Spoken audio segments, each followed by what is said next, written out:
Assalomu alaykum hurmatli o'quvchilar.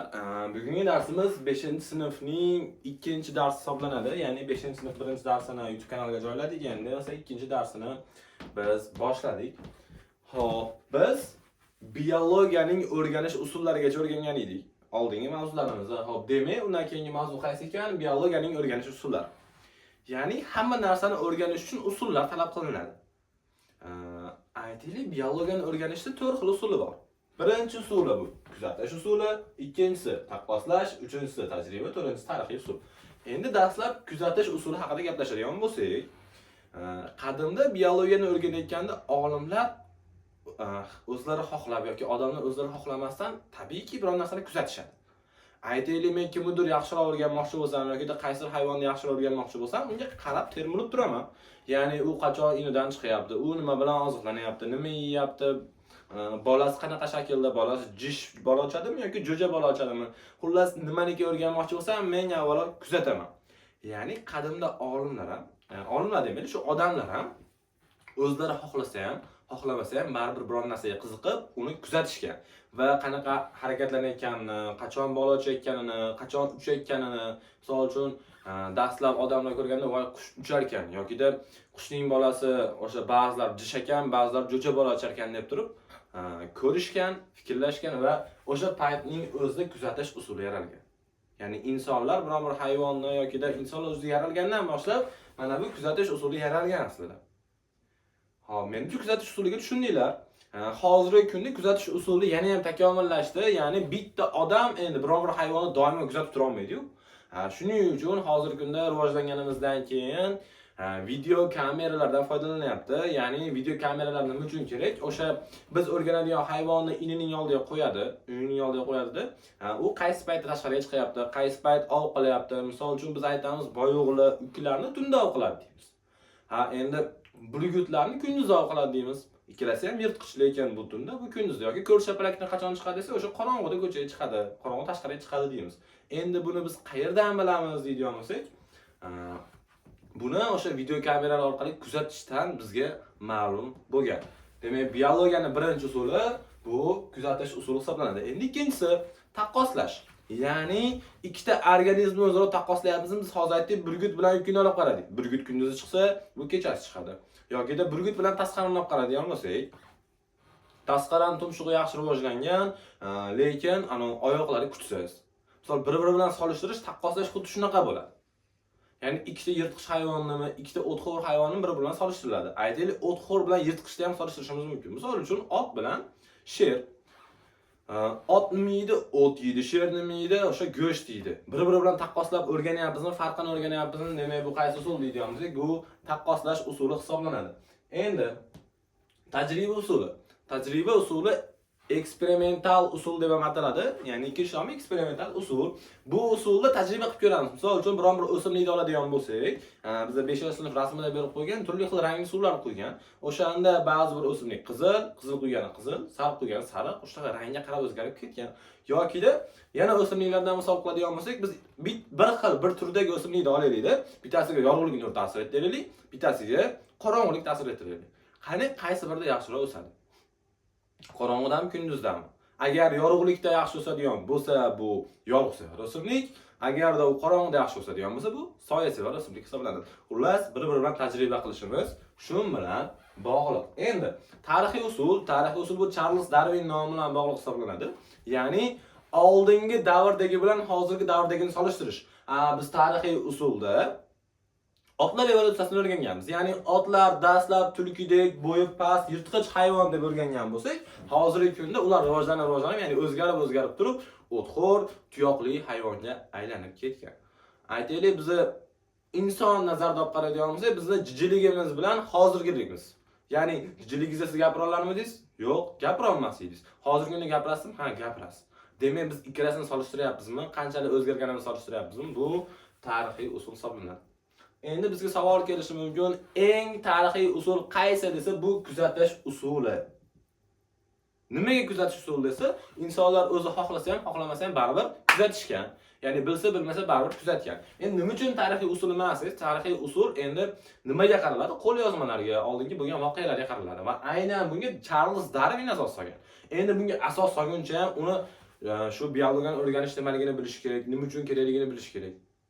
Kuzatish bo'lsa, o'zingiz xohlaysizmi, xohlamaysizmi, albatta kuzatasiz. Shuning uchun eng qadimgi usul qaysi desa, bu kuzatish usuli hisoblanadi. Endi bizda shu biologiyani o'rganishimizni yana ham osonlashtirib beradigan asboblar bor. Qaysilar deydigan bo'lsak, bular lupa va mikroskoplar. Endi nima uchun desak, bular kattalashtiruvchi asbob. Lupa ikki tomon qavariq bo'ladi, ya'ni yaqinlashtirib beradi.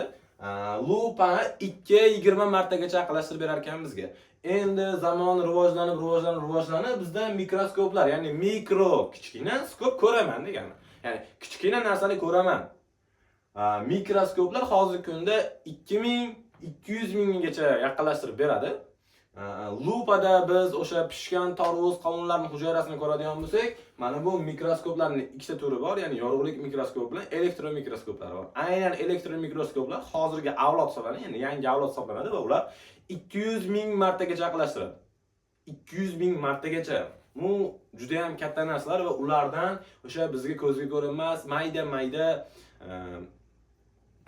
mikro hayot o'rganilgan. Demak, hujayralar haqida gaplashadigan bo'lsak, hujayralar o'zi vazifasiga ko'ra to'rga bo'lamiz. Ya'ni eritrositlar, bargoqchasi, leykositlar va refleks. Ya'ni nimaga unaqa qilib nerv hujayralari? Uzr. Mana uni 10 dan ishbobdi. Nerv hujayralari refleks degan bo'ladi. Xo'p. Bular haqida gaplashadigan bo'lsak, hujayralarning vazifasiga ko'ra bo'lyapmiz bu yerda. E'tibor beradigan joyimiz shu, ya'ni shakliga ko'ra ham emas, boshqa turiga, ko'p sonliga ko'ra ham emas. Demak, aynan buni vazifasiga ko'ra bo'lyapmiz. Xo'p, eritrositlarning vazifasi, ya'ni eritrosit hujayralarining vazifasi kislorod tashish.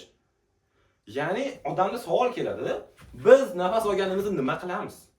Ya'ni xo'p, nafas olamiz degan kislorod kiradi, karbon dioksid tashqariga chiqadimi? O'sha qayerdan chiqib qolyapti desa, o'pkamizda. O'pkamizga qayerdan kelib qoladi deydigan bo'lsak, biz nafas olamizmi? Nafas olganimizda kislorod kiradi. Endi bizda qonimiz tarkibida qizil qon tanachalar, ya'ni eritrositlar bor. Eritrositlar mana bu kislorodni o'ziga biriktiradi va hujayralarga olib borib beradi. Hujayralarga berib kislorodni beradi. Hujayra endi unga karbon dioksid chiqarib beradi. Ya'ni alishtirishadi. Kislorodni nima deydi? Misol, karbon dioksidni o'ziga oladi. O'ziga oladi, endi yana o'pkaga olib kelib beradi. Shu jarayon tez amalga oshganida biz kislorodni yutamiz, eritrositlar olib ketadi, keyin karbonat angidrid qilib qaytarib olib keladi. Demak, uni kim olib ketadi desak, qonimiz tarkibidagi eritrosit hujayralar olib ketadi. Xo'p, endi barg og'izchasi nima deydigan bo'lsa, bu nafas olishda deb qo'ydim. Insonning nafas olishida emas, ya'ni barg og'izchasi o'simlikda bo'ladi. Ya'ni o'simlikning nafas olishiga yordam beradi, suv bug'latishiga yordam beradi. Qanday yordam beradi desak, o'simlik ham nafas oladimi? Ha, o'simlik ham nafas oladi. Xo'p, qanday yordam beradi deydigan bo'lsak, bu kerakli paytda ochiladi. Ya'ni gazlar almashinuv bo'layotganda yoki fotosintez qilayotganda hattoki ochiladi, kerak emas paytda yopiladi. Suv bug'latayotganda ham bizda o'zi 3 xil turdagi o'simliklar bor: namsevar, o'rta va o'sha issiq o'sadigan kaktusga o'xshagan o'simliklarimiz bor. Namsevarlarda barg og'izchilar tuni kun ochiq bo'ladi deb turib 11-sinf darsligimizda yozib qo'ygan. Sababi ular endi aytaylik, misol sizlarda ham pulinglar ko'p bo'lsa, xohlagancha ishlatasizlar. Ularda ham suv ko'pda, xohlagancha suv bug'latadi. Endi o'rtadagilarda kunduzi ochiq, kechasi yopiq bo'ladi. Endi mana kaktusga o'xshagan o'simliklarimizni kechasi ochiladi. Ya'ni kechasi unchalik issiq bo'lmaganligi uchun ular ko'p suv bug'latish shart emas. Kunduzi yopiq holatda turadi. Suvni tejash maqsadida. Demak, menimcha hujayralarning ham to'g'ri xil vazifasi haqida sizlar bilan gaplashib tushunib ketyapmiz. Hozirda ikkitasi qoldi. Leykositni biz himoya deb qo'ydik. Leykositni ko'p eshitganmiz, ya'ni yiring degan so'z bor bizning xalqimiz tilida. Yiring nima deydigan bo'lsak, o'sha o'lgan leykositlarni biz yiring deb ataymiz. Nima uchun ular o'ladi deydigan bo'lsak, bizning tanamizga yot zarrachalar kirib qolsa, ya'ni qonimizga yot zarrachalar kirib qoladigan bo'lsa, aynan leykositlar himoya vazifasini bajaradi va haligini borib yo'q qiladi.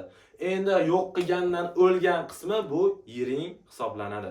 Demak, refleks. Refleksni bu nerv hujayralari, ya'ni nerv hujayralari refleks hosil qiladi.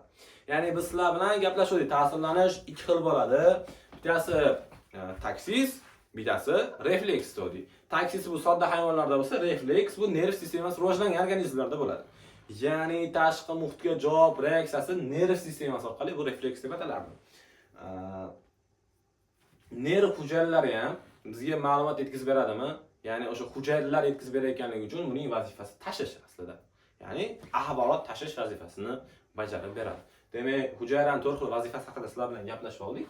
Endi hujayraning tuzilishi haqida gaplashadigan bo'lsak, hujayraviy tuzilish haqida. Hujayraviy tuzilishni biz ikkiga bo'lamiz. Ya'ni prokariot va eukariot. Prokariot degan nima degan deydigan bo'lsak, yadrosi to'liq shakllanmagan. Hozir pastda gaplashamiz hujayraning tarkibi haqida.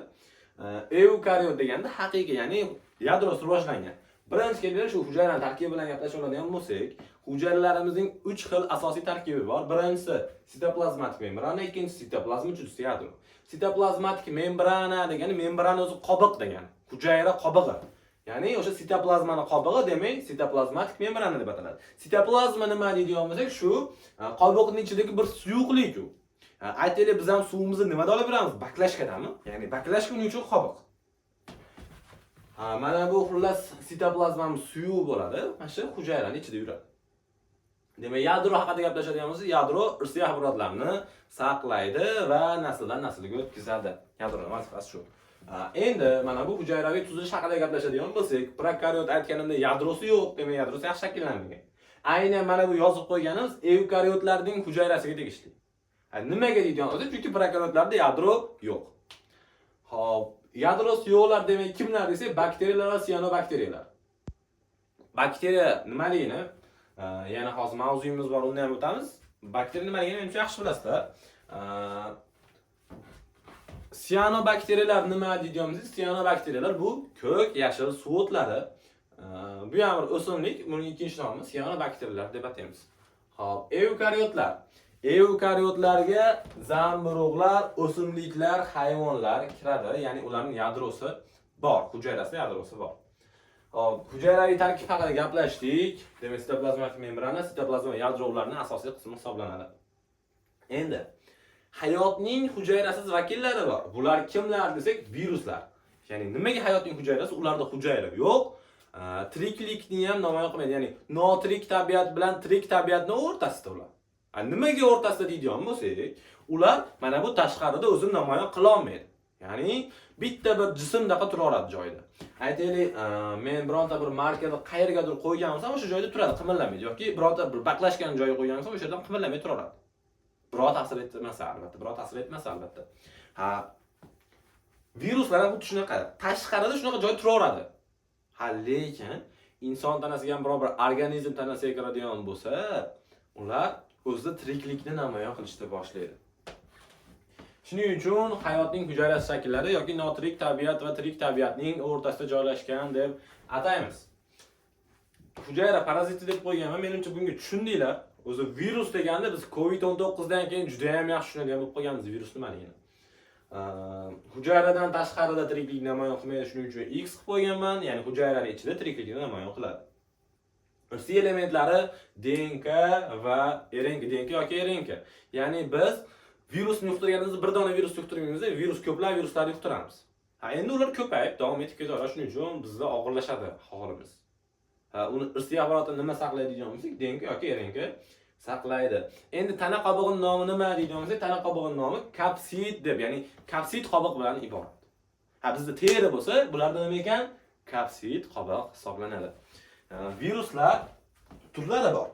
Ya'ni gepatit A va B bu jigarda parazitlik qiladigan virus.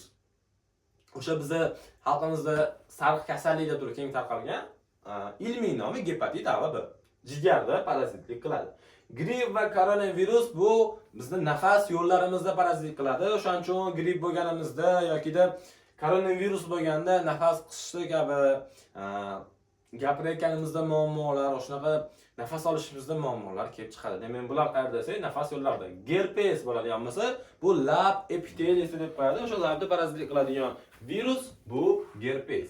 Bakteriofag o'z nomi bilan bakteriyalarda parazitlik qiladigan virus bu bakteriofag. Tamaki mozaikasi bo'lsa, o'simlikda parazitlik qiladi. Quturish bo'lsa, hammamiz yaxshi bilamiz, quturish bu hayvonlarda, ya'ni asosan itlarda bo'ladi. Umumiy qilib hayvonlarda deb olsak bo'laveradi.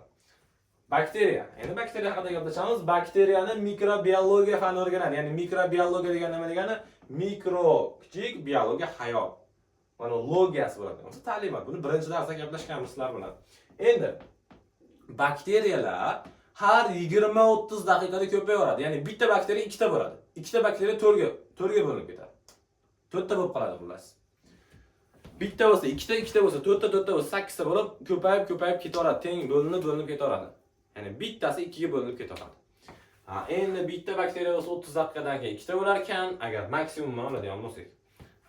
Yana 30 daqiqadan keyin 4ta, yana 30 daqiqadan keyin 8ta bo'lib ko'payib ketaveradi. Endi noqulay sharoitda spora hosillar deb qo'yganmiz. Ya'ni spora bularni o'sha noqulay muhitga tushib qo'yganda o'tib olish jihati sporasi. Qachon qaytadi sporalar esa qulay sharoitda qaytadi. Nima uchun spora holatiga o'tadi deydigan bo'lsak, u juda ham chidamliroq bo'ladi. Chidamli nima deymiz? Talentrantlik darajasi deymiz. Ya'ni uni 11-sinfda o'tamiz asosan. Talentrantlik degani ular chidamlilik chegarasi. Sporasi +140 gradusgacha, ya'ni issiqlik jihatdan +140 gradusgacha, sovuqlik jihatdan -250 gradusgacha chidab beradi. Shuning uchun spora holatiga o'tadi bular. Yozib qo'yganman, chidamli. Bakteriya shakliga ko'ra 3 ga bo'lamiz. Xo'p, sharsimonni ko'klar, silindersimon bacilla, spiralsimon, spirilla va vibrion. Ba'zi ma'lumotlarda 4 ga bo'lib qo'yishgan, ya'ni sharsimon, silindersimon, spiralsimon va virgulsimon deb turib, mana vibrionni alohida qilib qo'yishgan. Bizda 5-sinf darsligimiz bo'yicha shu uchalasini bergan. Xo'p, endi bakteriyalarni mana oziqlanishiga ko'ra 2 ga bo'lib oldik. Qanday deydigan bo'lsak, apsotrof va heterotrof. Ya'ni ko'pchiligi bu yerda heterotrof. Bitta mana nitrifikator bakteriyalar avtotrof hisoblanadi. Shuning uchun bu to'ralasini boshqacha rangda, mana nitrifikatorni boshqacha rangda yozib qo'yganman. Hop. Achituvchi bakteriyalar haqida gaplashadigan bo'lsak, bunda tomizg'a deb qo'yganman sababi. Achituvchi bakteriyalar foydali bakteriya hisoblanadi. Nima uchun deydigan bo'lsak, achituvchi bakteriyalardan biz sutdan qatiq olishda, siloz bostirishda, teri oshlashda foydalanamiz. Ya'ni sutdan qatiq olishda mana bu tomizg'a degan narsamiz bor. Ya'ni bilsanglar, qishloqdagilar yaxshi biladi. Qatiq tayyorlayotganda oldingi qatiqdan bir qoshiq olib turib, o'sha sutga solinadi. Sabab o'sha bir qoshiq olinganda, ya'ni qatiq tarkibida nima bor? Achituvchi bakteriyalar bor. O'sha qatiqdan bir qoshiq olganda achituvchi bakteriyaning ham qanchadir qismi o'tadi va sutga solganimizda endi sutni u achitishni boshlaydi. Shuning uchun o'shaning nomi, ya'ni bir qoshiq olingan nomi tomizg'a deb ataladi. O'shaning nomi tomizg'a. Demak, chirituvchi bakteriyalarda redutsentlar ham deb atashadi. Sababi ular nobud bo'lgan organizmlarda xullas eng yoqimli qoldiqlarni tabiatga qaytarib beradi. Misol uchun mana biz o'rmonga borsak, hamma joyda o'zi aslida hayvonlar, o'simliklar o'lib yotgan bo'lishi kerak-da. Chunki o'rmonga birov bormaydi, birov tegmaydi. Xullas qarigan sari o'lib ketaveradi, chunki juda ham ko'plab hayvonlar bor. Lekin borsak nimaga ko'rishimiz mumkin? Bitta ikkitasini yangi o'lganlarni ko'ramiz, lekin eski o'lganlari bo'lmaydi. Sabab shu chirituvchi bakteriyalar. Ya'ni shu chirituvchi bakteriyalar ularni chiritib olib turib, tabiatga qaytaradi. Bizda redutsent deb qo'yganmiz. Redutsent degani o'sha parchalovchilar hisoblanadi. Ya'ni ular o'sha mayda moddalarga parchalab tuproqqa biriktirib. Xo'p, endi parazit bakteriyalar ham bor. Parazit bakteriyalar orqali mana bu kasalliklar kelib chiqadi. Sil, vabo, o'lat, qoqshoq, terlama kabi kasalliklar kelib chiqadi. Buni 5-sinf darsingizda bergan. Yodlashinglarni maslahat beraman, chunki milliy sertifikatda ham aynan shular tushgan oldin. Xo'p, demak, tugunak bakteriyalar bu foydali hisoblanadi. Aynan bunda mana parazit foydali emas. Parazit deyapmiz, chunki kasallik keltirib chiqaryapti. Shuning uchun foydali emas. Tugunak bakteriyalar ham foydali hisoblanadi. Kimga foydali desak, bizda dukkakdoshlar oilasining vakillari bor. Ya'ni o'shalar bilan simbioz holatda yashaydi. Simbioz degani nima degani? Xuddiki bir-birini podдержка qiladi, bir-birini yordam qiladi degan ma'noda. Simbioz holatda yashashadi va nima uchun yashaydi degan bo'lsak, o'zida erkin azotni tutib beradi, ya'ni o'zlashtiradi. Tugunak bakteriyalar erkin azotni o'zlashtirib, o'sha dukkakdoshlar oilasining vakillariga beradi. Misol uchun mana biz biron bir o'simlik ekadigan bo'lsak, haligini tagiga nima solamiz? Dori solamiz. Dori mana azotli o'g'itlar bor edi. O'g'itlar mavzusida gaplashamiz. Bizda 3 xil o'g'itlar bor. Azotli, kaliyli, fosforli o'g'itlar bor. aynan tugunak bakteriyalar shu azotni o'zlashtirishga yordam beryapti. Shuning uchun bunga deyarli u darajada mineral o'g'itlar shart emas. Demak, tugunak bakteriyalar kim bilan simbioz yashaydi desak, dukkatloshlar oilasining vakillari bilan simbioz holatda yashashadi. Hop, nitrifikator bakteriyalar haqida 5-sinf kitobida ma'lumotlar berilmagan, uni 11-sinf kitobda o'rganamiz. Ya'ni biogeokimyoviy sikl degan joy mavzusi bor. O'sha mavzuda to'liqroq gaplashamiz bu bilan. Ya'ni azotning davriy aylanishiga yordam beradigan bakteriya bu nitrifikator bakteriyasi hisoblanadi. Endi bizda Louis Pasteur degan fransuz olimi bor. Fransuz olimi mikroorganizmlar o'z-o'zidan paydo bo'lmaydi degan narsani isbotlab ketgan. Ya'ni Louis Pasteurgacha odamlar o'zi nima deb o'ylashgan? Mikroorganizmlar o'z-o'zidan paydo bo'ladi deb o'ylagan. Lekin Louis Pasteur degan olim shuni isbotlab berib ketdi. Ya'ni qanday qilib isbotladi deydigan bo'lsak, Louis Pasteur o'sha go'sht bo'lakchasini oldi. Go'sht bo'lak adashmasam go'sht bo'lakchasi deb shuni eslamayapman. Xullas, bo'lakchani oldida idishga qo'ydi. Ya'ni idishni bo'yin qismini pastga qaraganroq, buralgan holatda edi. O'sha idishni qo'ydida unga tashqaridan o'sha havo kiradigan qilib qo'ydi, lekin tashqari tomondan chang, g'ubor, o'sha mikroorganizmga kirmaydigan holatda qoldi. Kirsa ham tashqarida qolib ketadigan qildi. Faqatgina havo o'zi kirishi mumkin. Xullas, tashqi tomondan yopib qo'ydi kirishini. Ichida havo bor, lekin tashqi tomondan umuman mikroorganizmlar kirmayapti. Xo'p, keyin nima bo'ldi? Keyin haligi bo'lakchani umuman o'zgarmadi. Bo'lakcha umuman o'zgarmadi, ya'ni mikroorganizm, bakteriyalar paydo bo'lib qolmadi.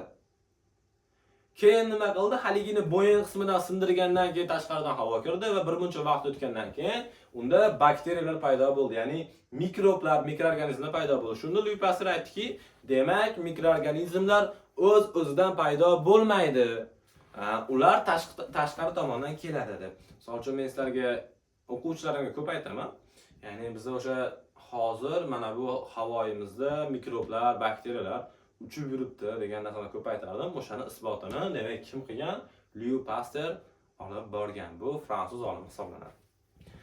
Bugungi darsimiz shu. Hozirda sizlar bilan 6 ta mavzuda o'tdik. Ya'ni bakteriyalarni ham tugatdikmi? 6-mavzuni ham tugatdik, 7-mavzugacha bo'ldi.